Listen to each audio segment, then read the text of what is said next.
এ যুবক, তোমার মতো একজন যুবকের ঘটনা বলতেছি। যুবক, তুমি তো মনে করো রাতের অন্ধকারে আমি চুরি করলাম, রাতের অন্ধকারে জিনা করলাম, রাতের অন্ধকারে আমি অন্যায় করেছি, কে দেখবে? কেউ দেখে নাই।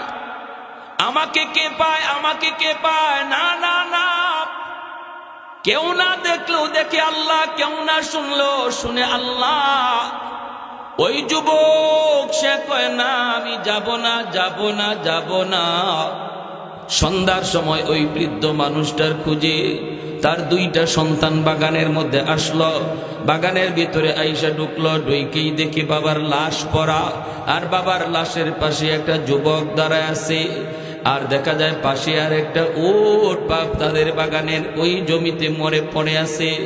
এই দুই সন্তান বাবার লাশ দেখে কান্না শুরু করলো, হায় আমার আব্বারে কে মারলো, আমাদের আব্বারে কে মারলো, আমাদের আব্বার মাথা থেকে রক্ত পড়তেছে, কে আব্বাকে খুন করলো, কে খুন করলো।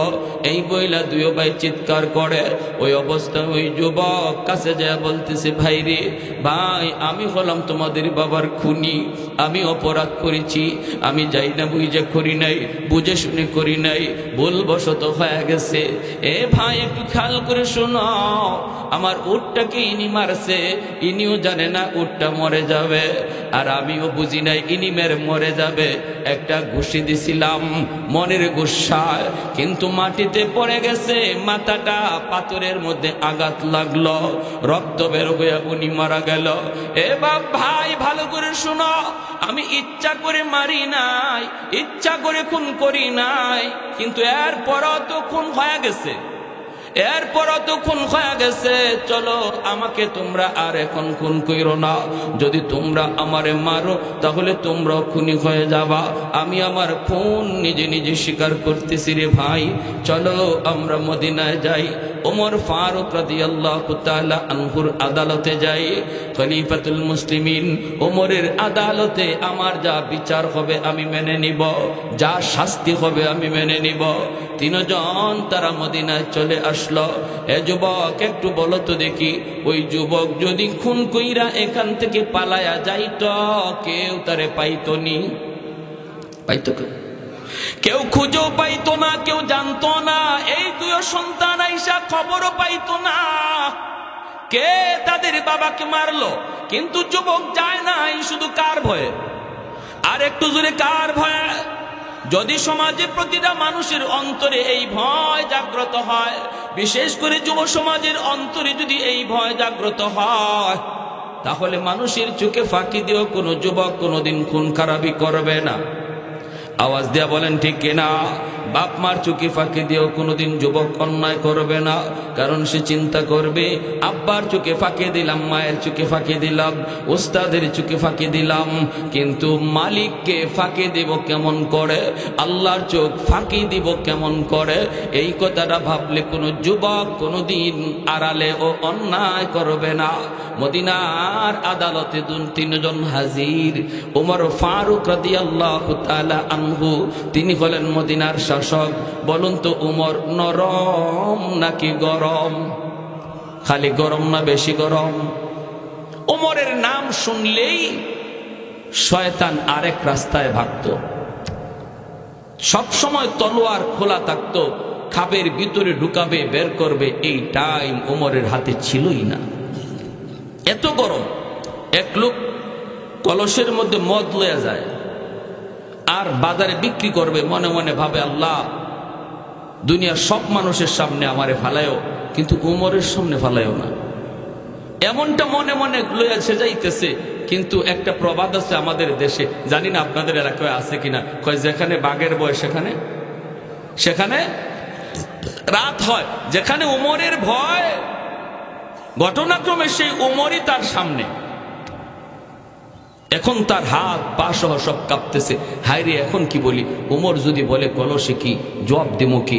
হ্যাঁ, যদি কোনো রকম উমর আমাকে না দেখে আমি কোনো রকম পাশ কাটাই দিয়ে যেতে পারি। আল্লাহ, ও আল্লাহ, তুমি আজকের মতো আমারে বাঁচাও, আজকের মতো বাঁচাও। কলসে আমার মদ যদি উমরের চোখে ধরা পড়ে, তাহলে আমার এখানেই আজকে কবর, এখানেই কবর। কোনো রকম রাস্তার কিনারা দিয়ে যাওয়ার চেষ্টা করে। উমর তাকে ডাকনি না দেন, কিন্তু সমানে সমানে হওয়া মাত্রই হযরত ওমর ডাক দিয়ে বলতেছেন, ও মিয়া, কে তুমি, দাঁড়াও। পুরা কাপ শুরু হয়েছে বলি।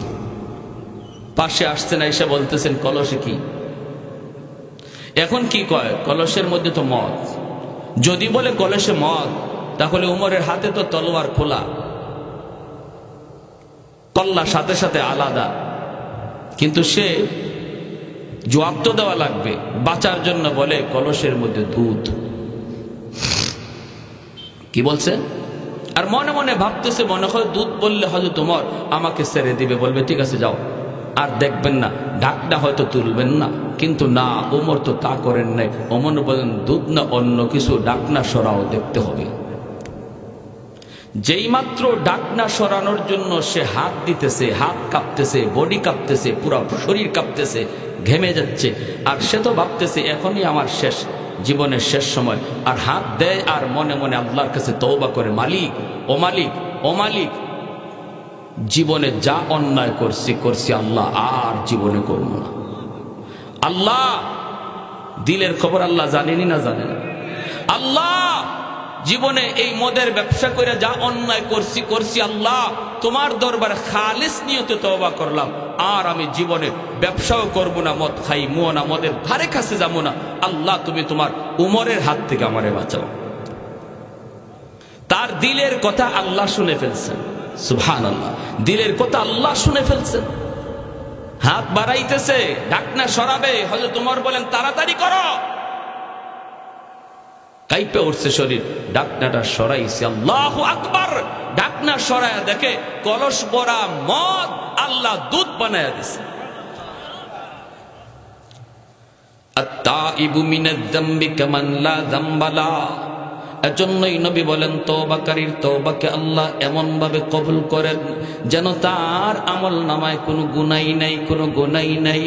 এই ওমর মদিনার খলিফা, মদিনার শাসনকর্তা। এত গরম, ওমরের সামনে তিনজন যায় হাজির। মামলা হলো খুনের। দুই সন্তান বাবার খুনের মামলা দায়ের করলো। আসামিও ধরে নিয়ে আসছে, আসামিও তারা ধরে নিয়ে আসছে, কিন্তু কোনো বদলা নেয় নাই। বিচার দিছে ওমরের আদালতে।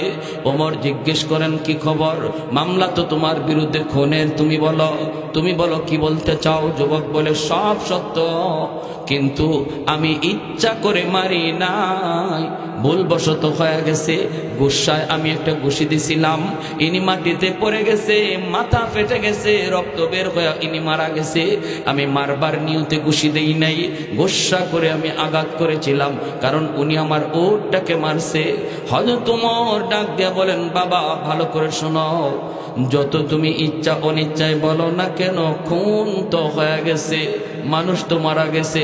খুনের বদলা হলো খুন, জানের বদলা হলো জান। ইসলামী আদালতের বিধান হলো জানের বদলা জান, জানের বদলা জান, যেটাকে বলে কিসাস। ওয়ালাকুম ফিল কিসাসি হায়াতুন ইয়া উলিল আলবাব। আল্লাহ পাক রব্বুল আলামিন কয়, জ্ঞানীদের জন্য আমি আল্লাহ কিসাসের মধ্যে জীবন রেখে দিয়েছি। তোমরা দেখো, খুনিরে হত্যা করার দ্বারা, খুনিকে ফাঁসি দেওয়ার দ্বারা একটা জান গেছে, কিন্তু আমি আল্লাহ দেখি খুনিকে ফাঁসি দেওয়ার দ্বারা হাজার জান বেঁচে গেছে। আল্লাহ বলে, তোমরা দেখো একটা জান গেছে, কিন্তু আমি দেখি হাজার জান বেঁচে গেছে। কারণ ও যদি জীবিত থাকতো আরো খুন করত, আর একটা খুনিরে ফাঁসি দেওয়ার দ্বারা আরো 10টা জান বেঁচে যায়। মানুষ খুন করে না, ভয় পায়, কয় খুন করলে নিজেরও আবার খুন হতে হয়। খুন যদি করি আমি ইসলামী আদালতের বিচার থেকে বাঁচবো না, আমাকেও শলিতে চড়াবে, আমাকেও ফাঁসি দিবে, আমাকেও গুলি করবে, আমাকেও হত্যা করা হবে। এই ভয়ে কেউ কাউকে খুন করবে না। আজ যদি খুনির বিচার বাংলাদেশের বাইতুল মুকাররমের গেইটে জুম্মার দিন খুনির যদি বিচার করা হইতো ফাঁসি দিয়া, বাংলার মানুষ যদি সেটা সচক্ষে দেখত খুনের বিচার করা হইতেছে ফাঁসিতে ঝুলাইয়া, তাহলে আরো হাজার খুনি সাথে সাথে তারা সতর্ক হয়ে যাইত।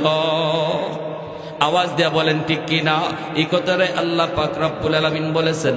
হযরত ওমর বলেন, যুবক রেডি হয়ে যাও, ইসলামী আদালতে তোমার বিচার হলো ফাঁসি, তোমার বিচার হলো ফাঁসি। এর যুবক একটু বলো বলো, মনের শেষ কোনো ইচ্ছা আসেনি? তুমি বলো, তোমাকে সুযোগ দেওয়া হবে।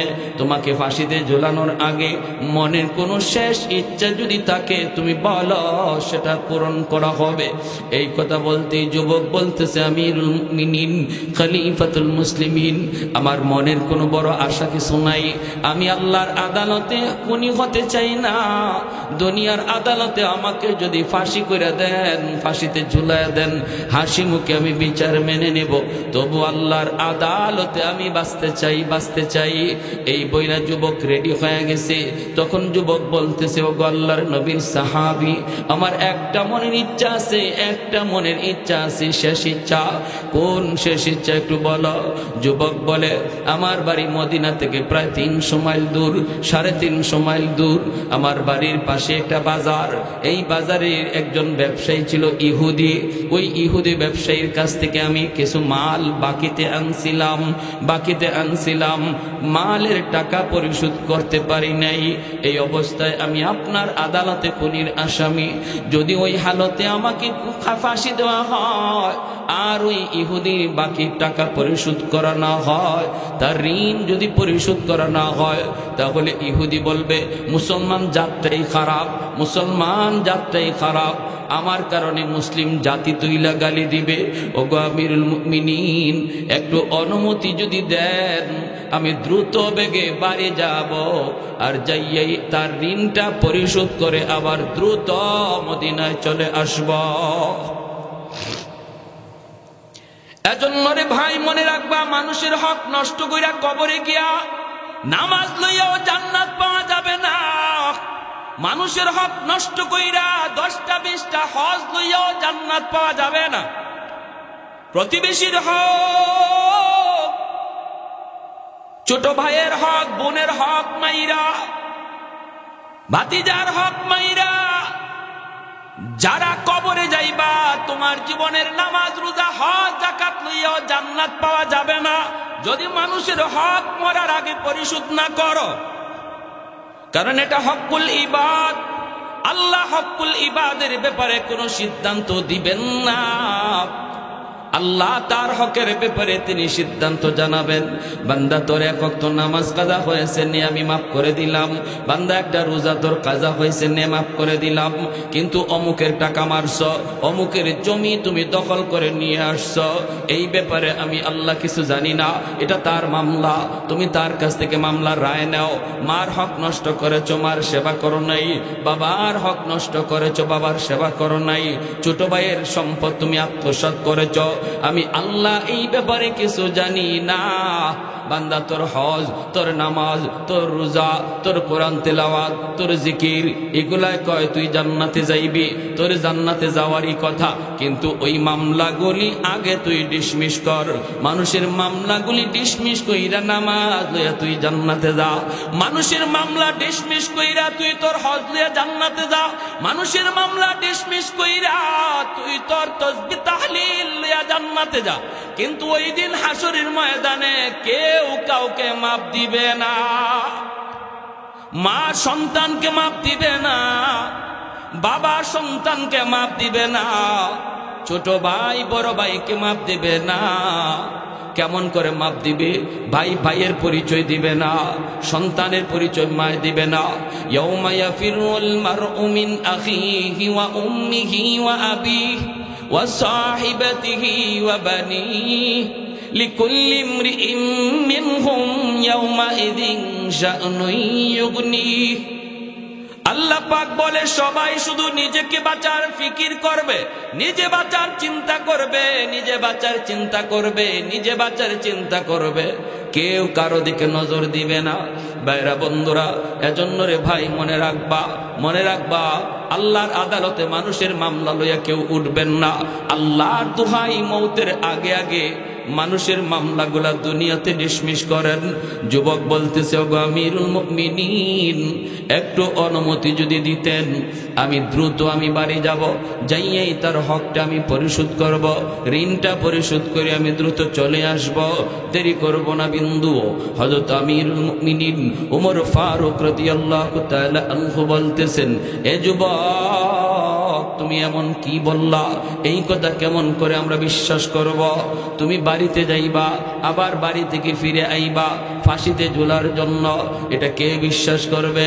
বাড়িতে গেলে পরে তোমারে ধইরা আনবে কে? এখানে তোমার বাপ থাকবে, মা থাকবে, তোমার আত্মীয় স্বজন সব থাকবে, তাদের সাথে মোকাবেলা করবে কে? বাড়ি যাওয়ার পর আবার ফাঁসির আসামি ফিরে আয়, এমন কোনো নজির তো নাই। না যুবক, এই প্রস্তাব মানা যায় না, এটা মানা সম্ভব না। তোমার সাথে আমি যে আমার কিছু ফৌজ দিয়ে দিব, এটাও সম্ভব না। কারণ ফৌজ যারা ছিল, সৈন্য যারা ছিল, তারা যুদ্ধের ময়দানে, মুজাহিদরা তারা যুদ্ধের ময়দানে, একা একা তোমাকে দিতেও পারি না, আবার সঙ্গে মানুষ দেওয়ার মতো লোক মদিনায় নাই। অতএব এই প্রস্তাব কোনোদিন গ্রাহ্য হবে না।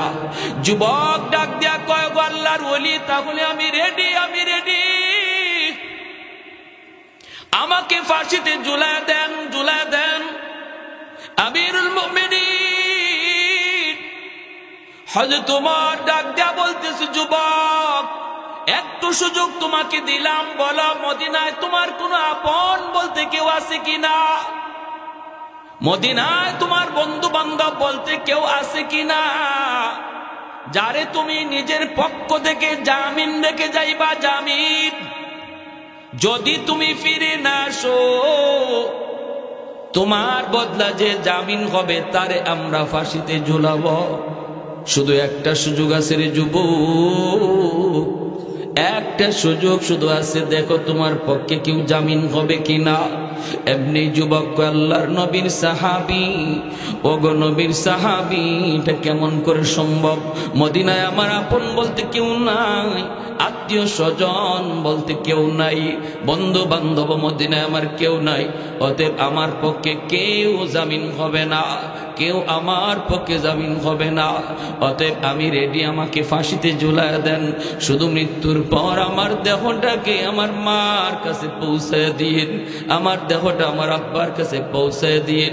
আমার বাপ মার আর কোনো সন্তান নাই, সন্তান নাই, আমি আমার মার গর্ভে একমাত্র সন্তান। মৃত্যুর সময় মাকে খবরটাও আমি দিতে পারলাম না, আমার লাশটা শুধু বাড়িতে পাঠায় দিয়েন। বাইরা এই বইলা যুবক সামনের দিকে আগাইতেছে, ফাঁসিতে ঝুলবে। হঠাৎ করে মদিনার এই বিচারকের হাউস থেকে একজন সাহাবী হাত উঠে বলতেছে, ডাক দেয়া বলতেছে, আমিরুল মুমিনিন, আমিরুল মুমিনিন, থামান আমার ভাইরে, থামান, আমি তার পক্ষে জামিন হইলাম।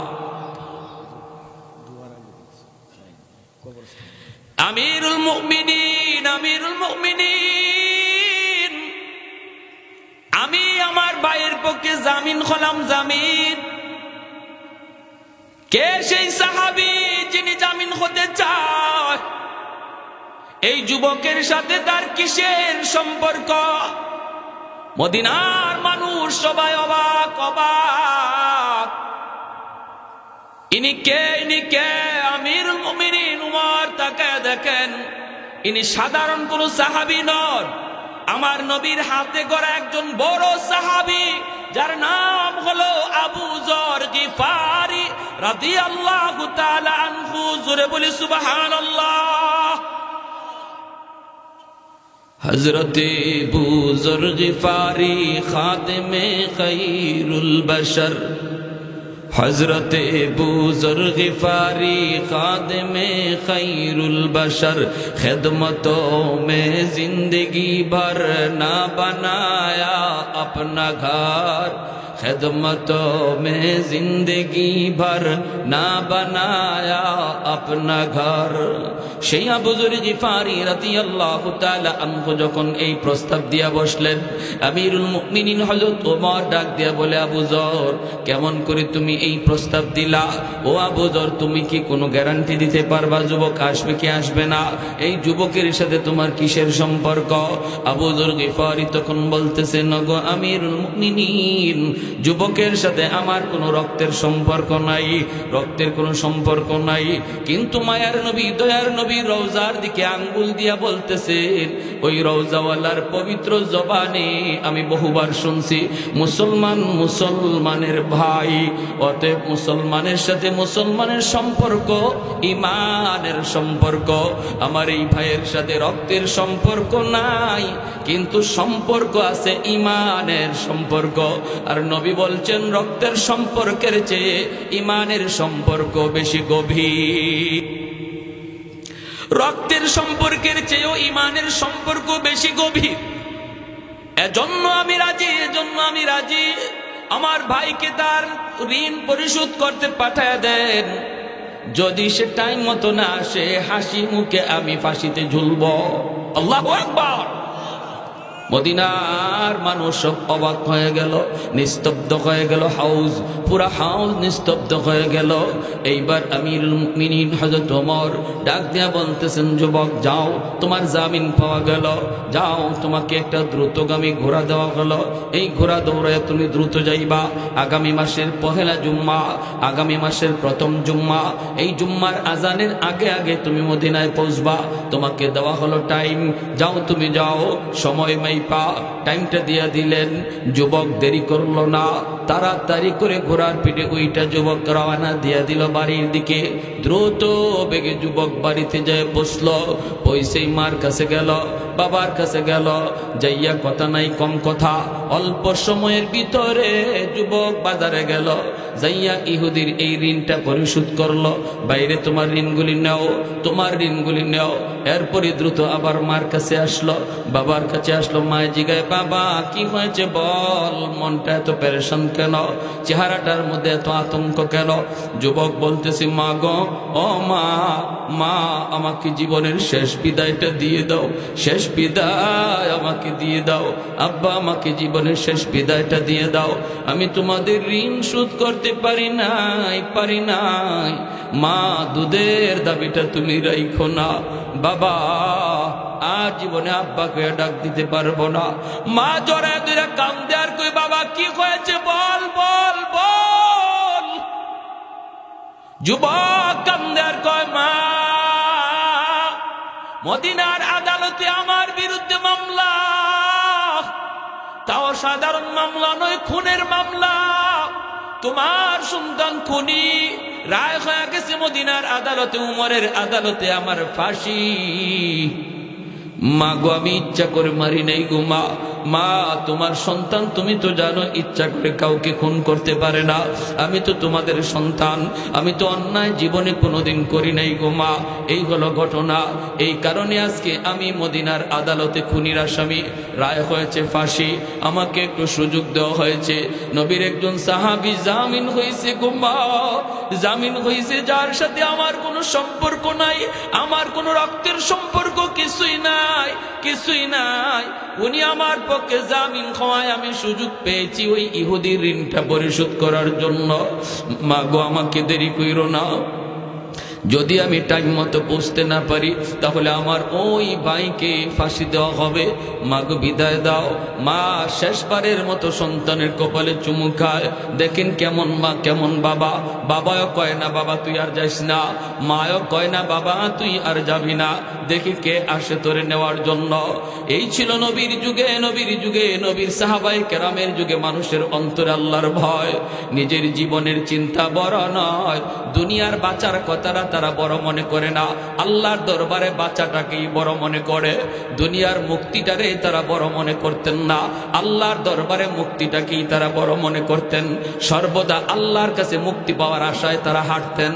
ভাইরা, মা বাবা দুজনরে কান্দাইয়া যুবক ঘোড়ার পিঠে সওয়ার হইয়া মদিনার দিকে রওনা দিয়ে দিল। রাস্তায় তার এই উটের জিনপুর, এই ঘোড়ার জিনপুষটা ভেঙ্গে গেল, একটু সময় লেগে গেল। এই দিকে টাইম কাটায় কাটায় দেওয়া হয়েছে। রাস্তায় বিলম্ব হওয়ার কারণে জুম্মার আজান পড়ে গেল, অথচ যুবক এখনো মদিনায় পৌঁছে নাই। জুম্মার আজান হয়ে গেল, যুবক মদিনায় পৌঁছে নাই। মদিনার সমস্ত মানুষ টেনশনে পড়ে গেল। হায়, যদি ওই যুবক জুম্মার নামাজের পর হাজির না থাকে, নামাজের পরই তো বিচার বসবে, আদালত বসবে। যদি এর ভিতরে যুবক না পৌঁছায়, তাহলে আবু যর গিফারির মতো এত বড় জলিলুল কদর সাহাবীকে আমরা হারাবো। সাহাবায়ে কেরামের ভিতরেও একটা কান্না শুরু হয়ে গেল, আতঙ্ক শুরু হয়ে গেল, ভয়ভীতি শুরু হয়ে গেল। আজান হয়ে গেল। আজান হওয়া মাত্রই হযরত ওমর একজন লোক পাঠিয়ে দিলেন, ফৌজ পাঠিয়ে দিলেন আবু যর গিফারির বাড়িতে। যাও, আবু যরকে তোমরা গ্রেফতার করে নিয়ে আসো, যায় বলবা ওই যুবক এখনো মদিনায় পৌঁছে নাই, যার পক্ষ থেকে তুমি জামিন হয়েছ, অতএব ওমরের আদালতে তোমাকে ডাকা হয়েছে। এই সরকারি এই ফৌজ যখন যাইয়া আবু যর গিফারিকে এই খবর দিল, আবু যর গিফারি হাসি মুখে ঘর থেকে বের হলেন, বিবি বাচ্চার কাছ থেকে বিদায় নিলেন। তোমরা কেঁদো না, কেঁদো না, আজ যদি আমাকে ফাঁসিতে ঝুলতে হয় আমার কোনো কষ্ট নাই, আমার নবীর হাদিস মানতে আমি খুশি। আমার জীবনের চেয়ে আমার নবীর হাদিসের দাম আমার কাছে বেশি। আমার ফাঁসিতে ঝুলার চেয়েও আমার মায়ার নবীর হাদিসের মূল্য বেশি। নবী বলেছেন, আল মুসলিম আখুল মুসলিম, মুসলমান মুসলমানের ভাই। রক্তের সম্পর্কের চেয়ে ইমানের সম্পর্ক গভীর। সন্তান যদি কাফির হয়, ইসলাম বলে পরিচয় দিও না। বাবা যদি কাফির হয়, ইসলাম বলে বাবা পরিচয় দিও না। কিন্তু ইসলাম বলে আফ্রিকার জঙ্গলের একটা মানুষ যদি মুমিন হয়, তারে ভাই কইয়া ডাক দাও। জোরে বলে সুবহানাল্লাহ। তারে ভাই কইয়া ডাক দাও, ভাই কইয়া ডাক দাও। আর আপন রক্তের ভাই যদি কাফির হয়, ভাই পরিচয় দিও না। বদরের যুদ্ধে নবীর পক্ষে এক ভাইয়ের হাতে ইসলামের পতাকা, আরেক ভাই আবু জহলের পক্ষে তার হাতে কুফুরের পতাকা। দুই আপন রক্তের ভাই, একজনের হাতে ইসলামের পতাকা, আরেকজনের হাতে আবু জাহেলের পক্ষে কাফেরের পতাকা। এই দুই ভাই বদরের যুদ্ধে তারা দুই দিক থেকে যুদ্ধে তারা লিপ্ত।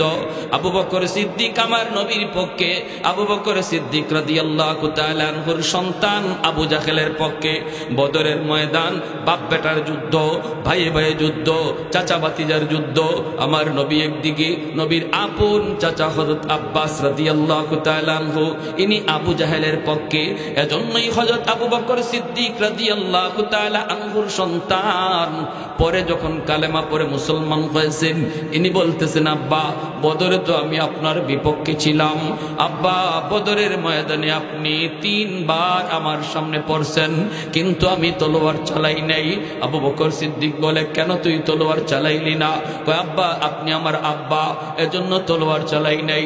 যদি ওই দিন তলোয়ার চালাইতাম আমার জীবনের সবচেয়ে বড় ভুল হইত, আমি সেই ভুল কিভাবে নিজের সামলাইতাম? আবু বকর সিদ্দিক বলে, বাবা 3 বার পড়ছি, তুই তলোয়ার চালাইছো না? বলে না।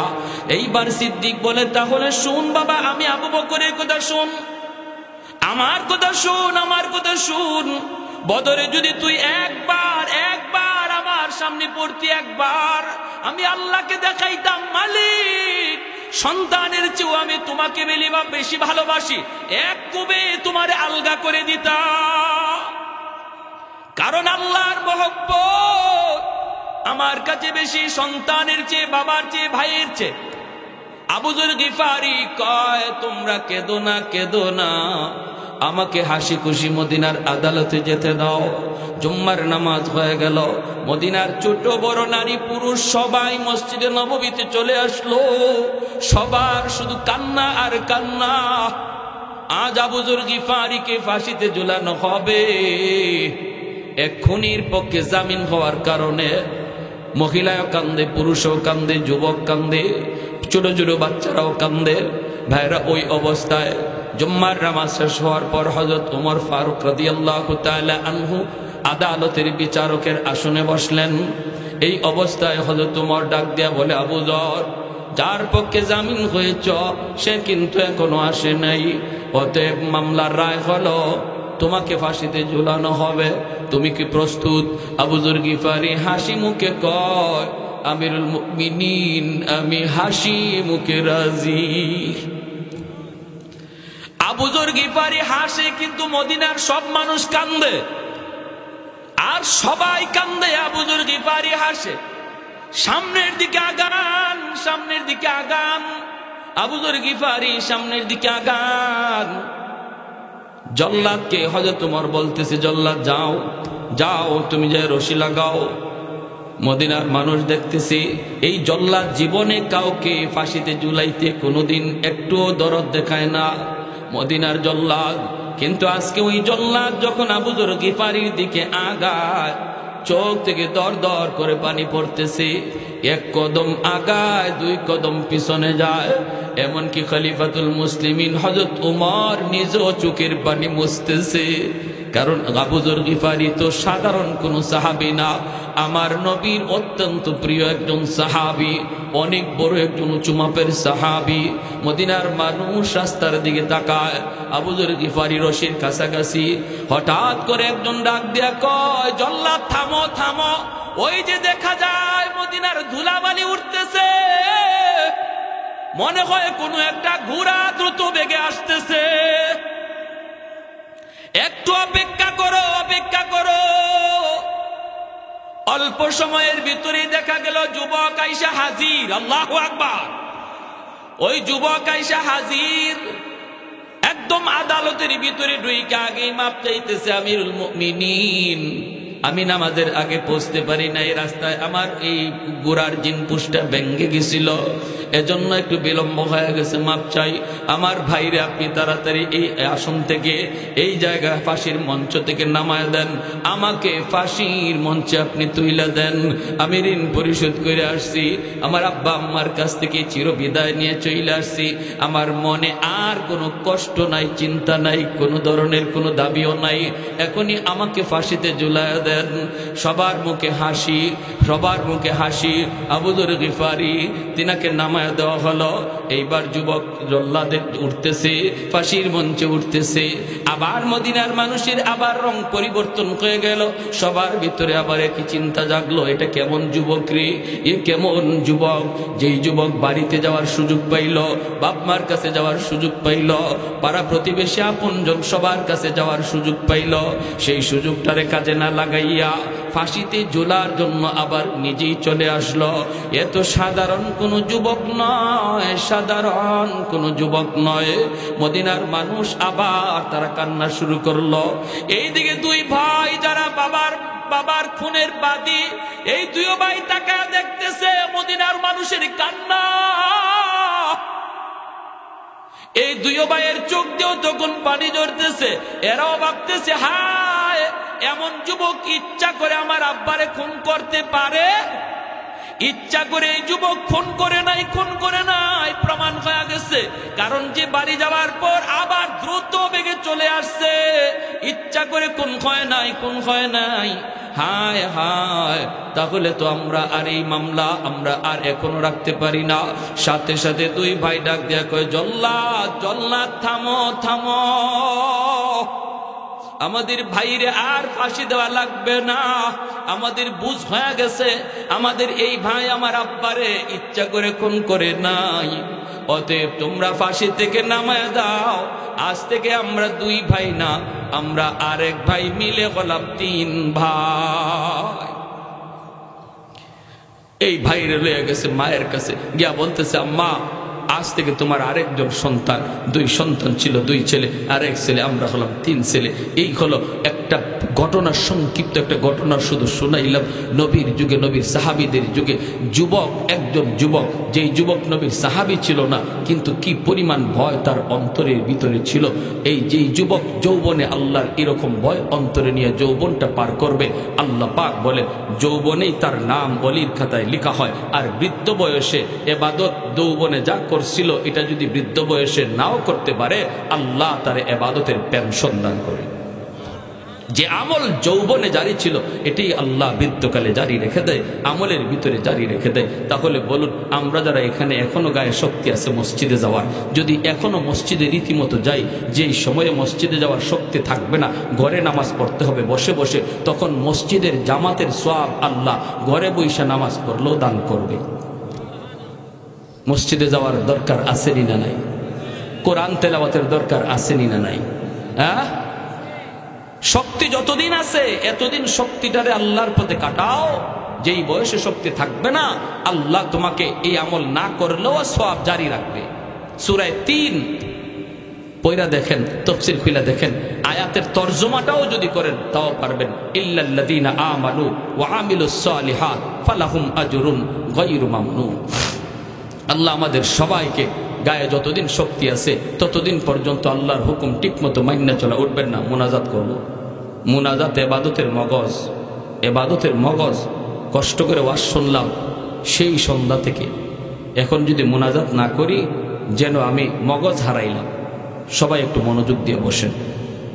যা কিছু আমরা শুনলাম সেই সন্ধ্যা থেকে এই পর্যন্ত আল্লাহ সবাইকে আমল করার তৌফিক দান করুন। যাদের গায়ে এখন শক্তি আছে, এই শক্তিটাকে আল্লাহর পথে আমরা লাগাই, আল্লাহর পথে কাজে লাগাই। যেই বয়সে শক্তি থাকবে না, আমি এই ইবাদতটা পেনশন পেয়ে যাব।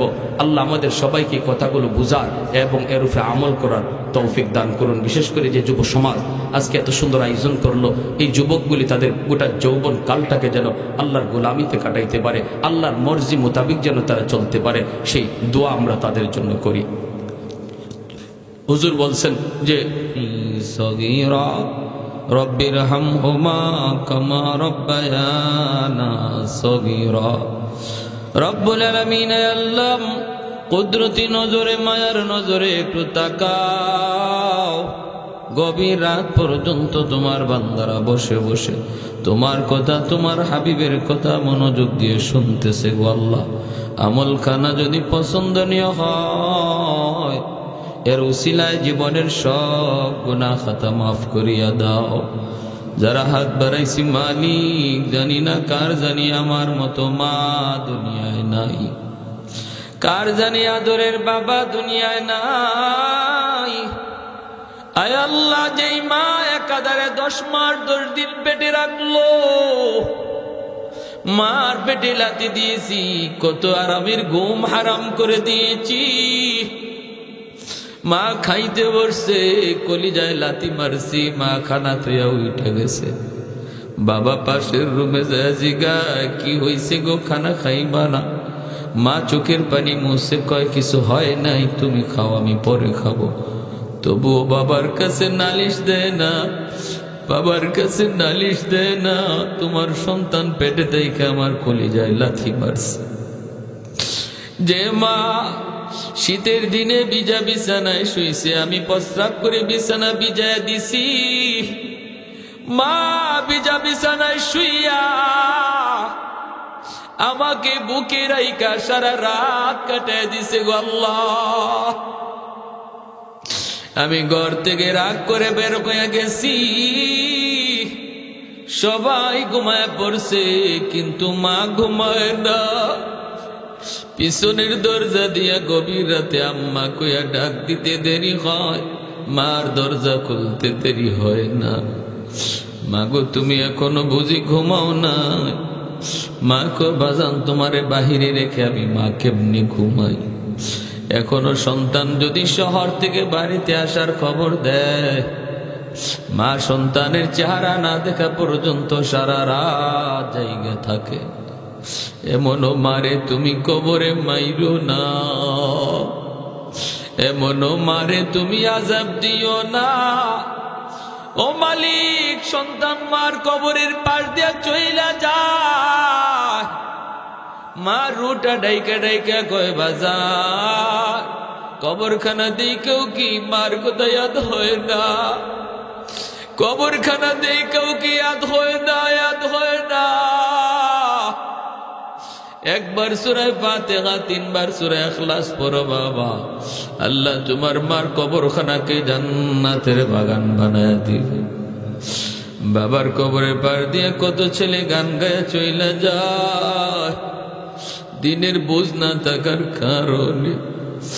আল্লাহ, যে যুবকগুলি কোরআনের পক্ষে থাকে, আল্লাহ তাদেরকে তুমি ওলির খাতায় নাম লিখা দিও। আল্লাহ তাদেরকে মালিক তাদের বাপ মার সেবা করার তৌফিক দিও। বাপ মা কবরে থাকলে কবরের পাশ দিয়া কোরআন তিলাওয়াত কইরা কইরা যাওয়ার তৌফিক দিও। ও মাওলায়ে করিম, ধন্য মায়ের ধন্য সন্তান এই যুবকগুলি। কত যুবক গানের আয়োজন করে, খেলাধুলার আয়োজন করে, কিন্তু এই এলাকার যুবকগুলি মালিক তোমার কোরআনের মাহফিলের আয়োজন করেছে। আল্লাহ, কিয়ামত পর্যন্ত যতদিন তাদের হায়াত রাখো, কোরআনের খাদেম বানায় রাখো। আল্লাহ, ইসলামের পক্ষে একজন সৈনিক তুমি বানায় রাখো। দুনিয়ার সমস্ত আফত বিপদ থেকে তাদেরকে হেফাজত কইর।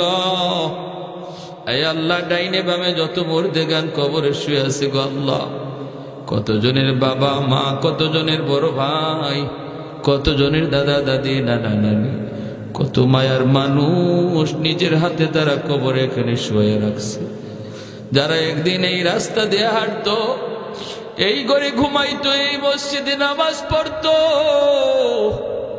তারা আজ কোথায় গেল, কোথায় রইল, কিভাবে রইল, তুমি ছাড়া কেউ জানে না। এই মাহফিলের খাতিরে তাদের প্রত্যেকের কবরকে জান্নাতের বাগান বানায় দাও। আয় আল্লাহ, কবরে অশান্তি থাকলে অশান্তি দূর করে দাও।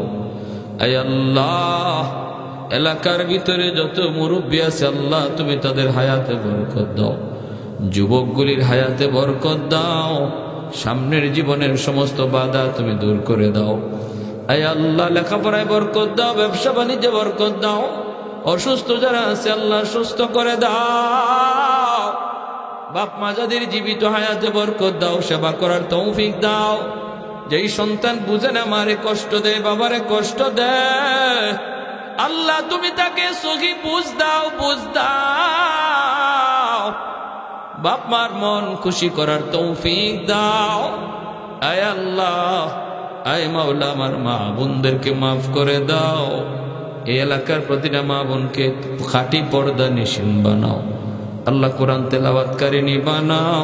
ঘরে ঘরে হাফেজে কোরআন, আলেমে দ্বীন কবুল করে নাও। আসল যারা সাহায্য সহযোগিতা করেছে গো আল্লাহ, তুমি প্রত্যেকের সাহায্যকে নাজাতের ওসিলা বানায় দাও।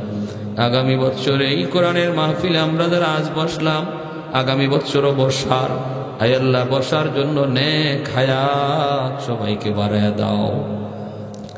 ওয়া সাল্লাল্লাহু তাআলা আলা খায়রি খালকিহি মুহাম্মদ ওয়া আলা আলিহি ওয়া আসহাবিহি আজমাইন। আমিন আমিন বিরহমাতিকা ইয়া আরহামার রাহিমিন।